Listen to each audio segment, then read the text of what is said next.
Hello दोस्तों, आप देख रहे हैं टी कोड इंडियन।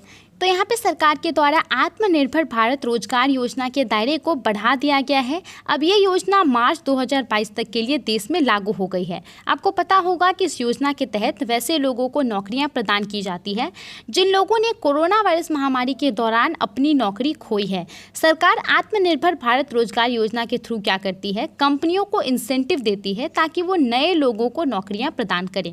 तो आइए जानते हैं क्या है ये पूरा मामला। देखिए, जब कभी भी आप किसी कंपनी में काम करने जाते हैं, खास करके वैसी कंपनी में जब वो ईपीएफओ के अंतर्गत रजिस्टर्ड हो, तो आपको जो भी सैलरी मिलता है आपके सैलरी में से पीएफ के पैसे को काट लिया जाता है और उतना ही पैसा वो पर्टिकुलर कंपनी भी देती है, तब जा कर के वो प्रोविडेंट फंड बनता है।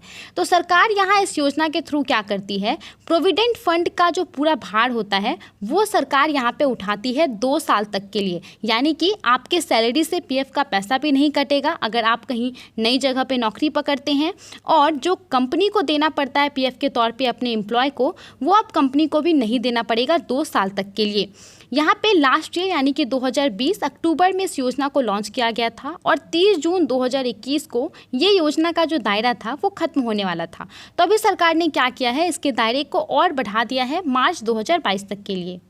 जब इस योजना को लॉन्च किया गया था तो सरकार का उद्देश्य था कि तकरीबन 58 लाख लोगों को नौकरियां प्रदान की जाएगी, इतने नौकरियों को क्रिएट किया जाएगा।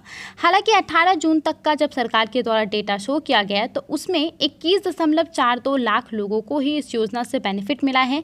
ये ऐसे लोग हैं जो देश भर के तकरीबन 80,000 कंपनियों में काम कर रहे हैं। सरकार ने अब तक इस योजना के लिए 902 करोड़ रुपये खर्च किए हैं। अब यहाँ पे देखिए, आपकी सैलरी से जो पीएफ का पैसा कटता है उसका टोटल परसेंटेज होता है 24%, ठीक है, जिसमें से 12% जो है वो कर्मचारी के द्वारा दिया जाता है और 12% जो है वो कंपनी के द्वारा दिया जाता है।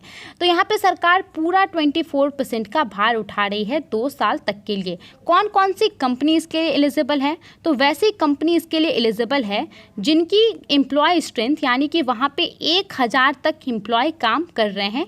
1 अक्टूबर 2020 को ये लॉन्च हुआ था और अभी क्योंकि इसका दायरा बढ़ा दिया गया है मार्च 31, 2022 तक, ठीक है, तो तब तक के लिए स्कीम जो है वो रहेगी, लागू रहेगी।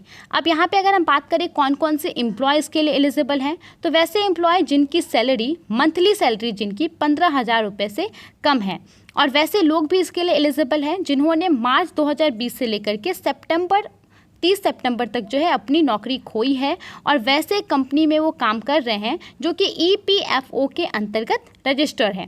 इसके अलावा मान लीजिए कि कोई ऐसी कंपनी है जिनकी स्ट्रेंथ 1000 से ज़्यादा है, जहां पे 1000 से ज़्यादा कर्मचारी काम करते हैं, तो वैसे कंपनियों में सरकार सिर्फ जो एम्प्लॉय का कंट्रीब्यूशन होता है पीएफ का, जो कर्मचारी का कंट्रीब्यूशन होता है 12%, उसका भार उठाएगी। कंपनी जो पीएफ का पैसा देती है 12% अलग से, वो कंपनी को देना ही पड़ेगा।